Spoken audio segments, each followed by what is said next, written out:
Hadirin hadirat yang dirahmati oleh Allah Subhanahu wa taala. Hati yang keras ini mempunyai pelbagai sebab. Sebab yang pertama adalah kemaksiatan yang dilakukan oleh seseorang. Tak kira itu kecil, tak kira itu besar. Sebab di dalam hadis Nabi sallallahu alaihi wa ala alihi wasallam beliau bersabda, bila mana seseorang hamba melakukan amal perbuatan yang baik, maka perbuatan baik itu akan membawa kesan titik noda berwarna putih di hatinya. Semakin banyak perbuatan baik itu akan menyebabkan hatinya itu bersih, yakni bersinar dengan cahaya amal perbuatan yang baik. Sebaliknya, bila mana seseorang hamba melakukan perbuatan yang maksiat, akan diberikan titik noda berwarna hitam pada hatinya sebagai kesan daripada perbuatan dosa itu. Semakin banyak dosa yang dilakukan itu, hatta yaswaddal qalbu kulluh, sehingga hati ini akan menjadi hitam secara keseluruhan. Hitam dan putihnya hati kiasan kepada bersih dan kotornya itu hati dengan maksiat ataupun dengan taat yang dilakukan oleh seseorang. Perkara yang kedua yang menyebabkan hati ini akan menjadi keras adalah ghaflah, lalai daripada mengingati kepada Allah Subhanahu wa taala, lalai daripada untuk sentiasa mempunyai hubungan dengan Allah Subhanahu wa taala, lalai dengan disibukkan perkara-perkara yang mengingatkan kita kepada Allah Subhanahu wa taala. Lalainya kita itu boleh membawa kita kepada kerasnya hati. Allah Subhanahu wa taala berfirman di dalam Al-Quran dalam surat Al-Hadid, alam ya'ni lilladzina amanu an takhsha'a qulubuhum li dzikrillahi wa ma nazala minal haqq wa la yakunu kalladzina tala 'alaihimul amadu faqasat qulubuhum wa katsirum minhum fasiqun.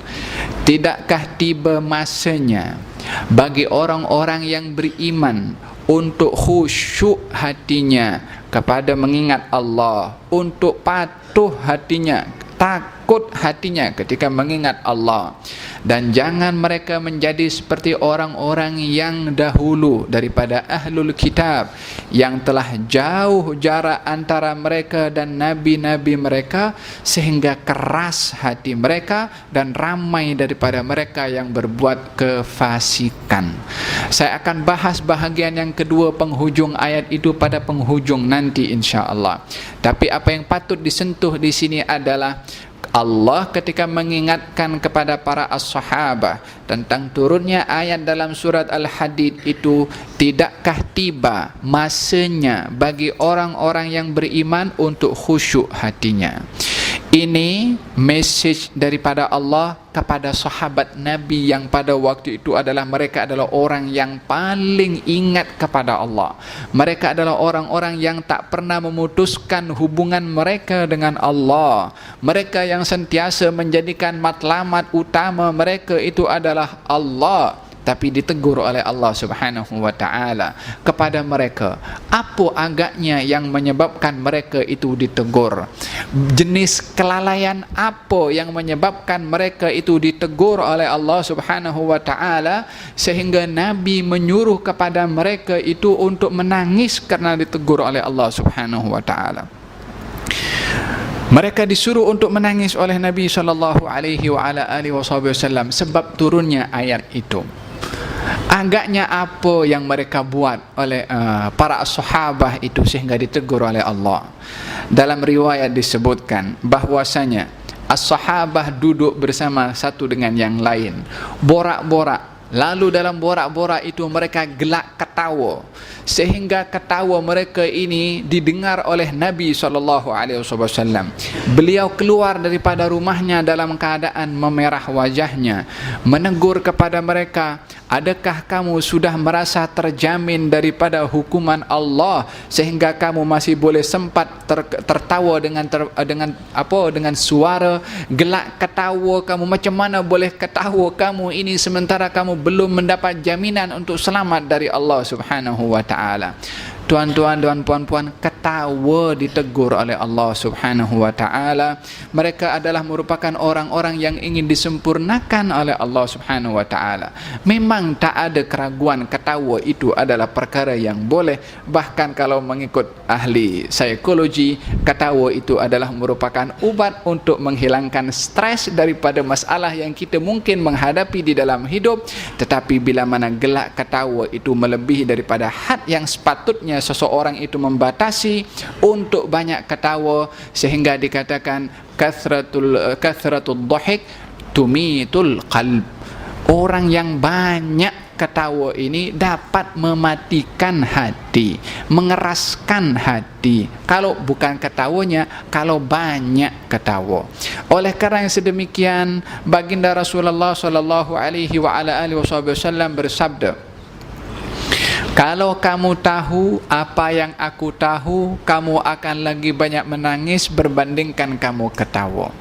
Demikian baginda Rasulullah mengaitkan antara ketawa dengan menangis dengan ilmu yang ada di dalam hati tentang hakikat ciptaan Allah Subhanahu wa taala dan tuntutannya kepada semua makhluk, khususnya yang mukallaf daripada jin dan juga manusia.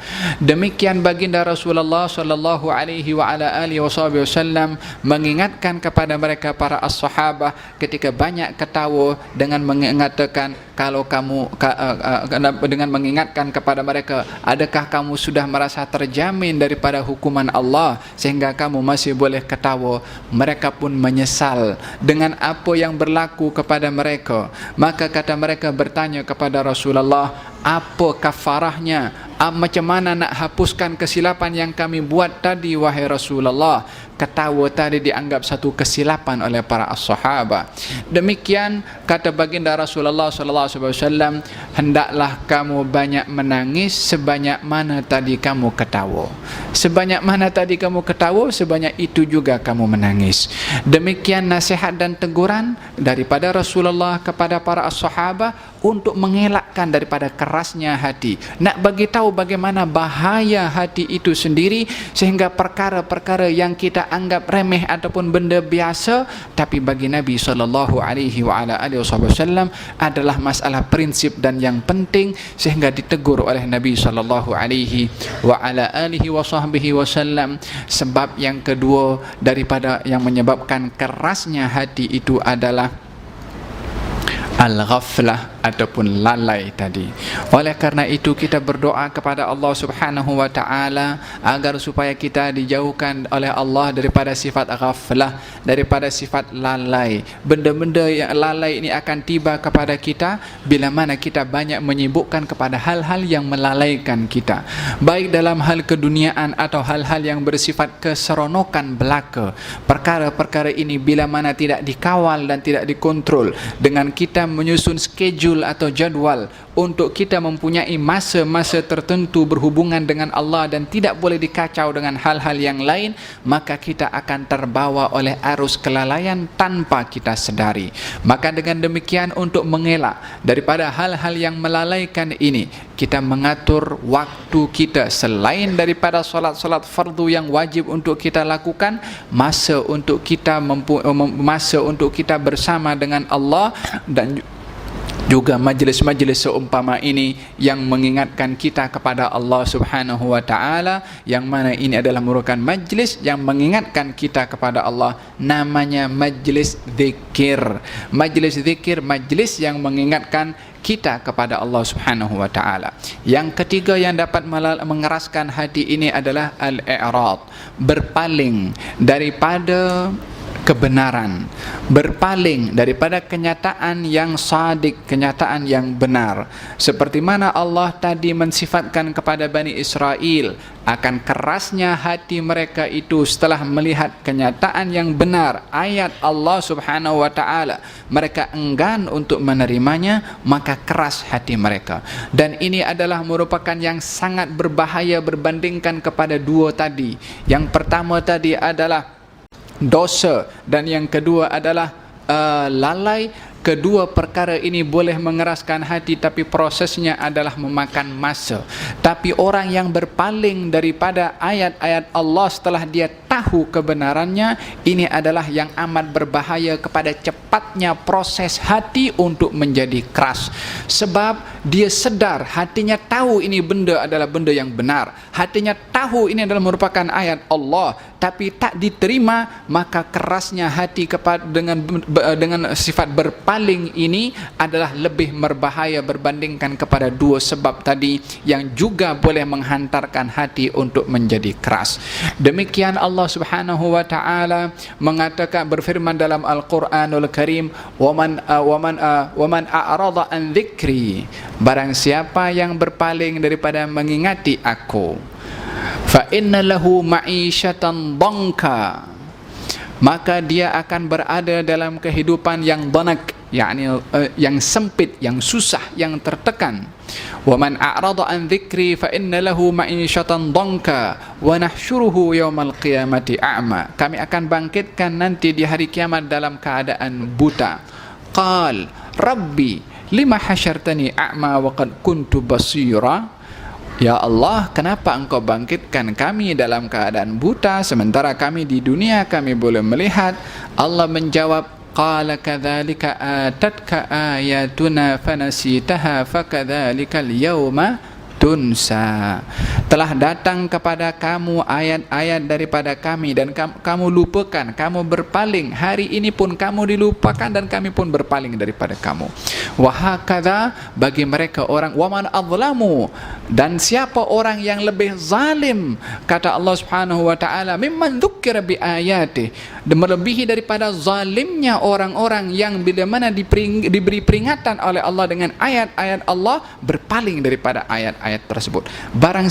Siapakah yang lebih zalim daripada orang yang diberi peringatan, dah tahu peringatan itu benar tapi dia berpaling daripada peringatan tersebut? Maknanya tak ada yang lebih zalim daripada orang yang diberi peringatan dan tahu peringatan itu benar kemudian berpaling daripada peringatan tersebut. Perkara yang keempat, dan yang perlu untuk saya bahas di sini mungkin agak detail dengan memberikan beberapa contoh. Yang contoh ini adalah mempunyai hubung kait dengan peristiwa hijrah Nabi Muhammad sallallahu alaihi wa ala alihi wasallam sementara kita masih berada di bulan Muharram, yaitu yang baru saja kita meraihkan kejadian hijrah Nabi Muhammad sallallahu alaihi wa ala alihi wasallam. Sebab yang keempat yang terpenting juga adalah yang dapat menjadi kerasnya hati itu adalah putusnya hubungan seorang manusia dengan Nabi mereka. Putusnya hubungan seorang manusia dengan Nabi mereka itu bukan bermakna dia tidak mengakui Nabi itu sebagai Nabi, tapi tidak mempunyai hubungan qalbiyah, hubungan hati dengan Nabi yang diutus oleh Allah Subhanahu wa taala kepada mereka atau kepada umat manusia. Kita dalam ayat tadi, kita sebagai umat yang diutus oleh Allah Subhanahu wa taala, Nabi Muhammad sallallahu alaihi wa ala alihi wasallam, antara kita dengan Nabi Muhammad lebih daripada 1400 tahun lebih. Adakah hubungan kita dengan Nabi Muhammad sallallahu alaihi wa ala alihi wasallam terhenti dengan hanya kita mengetahui ajaran yang dibawa oleh baginda Rasulullah sallallahu alaihi wa ala alihi wasallam, hanya merujuk kepada kitab-kitab hadis yang memang itu adalah kalam dan juga ucapan Nabi Muhammad sallallahu alaihi wa ala alihi wasallam, tapi tak ada satu perasaan, hubungan, feeling kita dengan Nabi sallallahu alaihi wa ala alihi wasallam terlepas daripada suruhan dan larangan Nabi melalui hadis-hadisnya? Adakah itu yang berlaku kepada kita di zaman kita sekarang ini? Sungguh apa yang menjadi usaha dan upaya bagi orang-orang orientalis ataupun musuh-musuh Islam yang ingin menyesatkan kaum muslimin adalah bukan dengan senjata kekuatan untuk memerangi kepada mereka. Mereka sudah bertahun-tahun bahkan sepanjang sejarah dikaji haji perjuangan demi perjuangan dan peperangan demi peperangan melawan kepada kaum muslimin, tentunya ramai daripada perjuangan kaum muslimin akan memenangi bila mana menghadapi ke orang-orang yang kufar, dan tidak berlaku kekalahan dalam mana-mana peperangan kaum muslimin, melainkan disebabkan oleh kerana perkara dalaman, bukan karena kekuatan yang ada pada musuh. Ini adalah merupakan satu janji dari Allah Subhanahu wa taala untuk memberikan pertolongan kemenangan kepada kaum muslimin bila mana kaum muslimin menolong kepada Allah Subhanahu wa taala. In tansurullah yansurkum. Bila mana kamu tolong Allah, Allah pasti tolong kepada kamu. Wa man nasru illa min indillah. Dan tiada pertolongan kecuali bila mana pertolongan itu datang daripada Allah Subhanahu wa taala.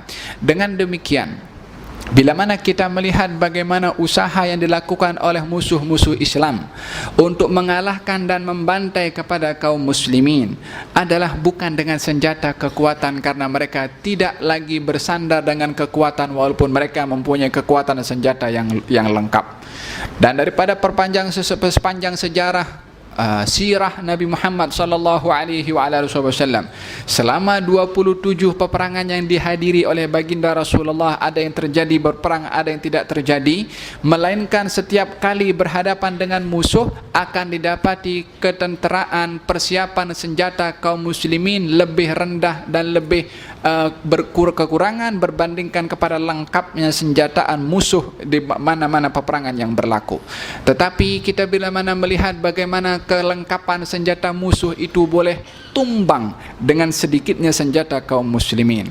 Dalam peperangan Badar, antara 313 orang menghadapi 1000, mereka dengan senjata yang lengkap, dengan baju besi. Kaum muslimin hanya beberapa pedang sahaja, onta hanya beberapa ekor sahaja, kuda hanya beberapa ekor sahaja. Macam mana kaum muslimin boleh menang dalam peperangan yang tak seimbang itu? Kalau kunci kemenangan itu hanya kepada kekuatan senjata, daripada segi jumlah bilangan saja sudah tidak seimbang antara kaum muslimin dengan orang-orang kafir Quraisy pada waktu itu. Tapi kaum muslimin boleh menang. Di dalam peperangan Hunain, yang jumlah kaum musyrikin adalah jauh lebih banyak, Rom pada waktu jauh lebih banyak, tapi kaum muslimin boleh menang.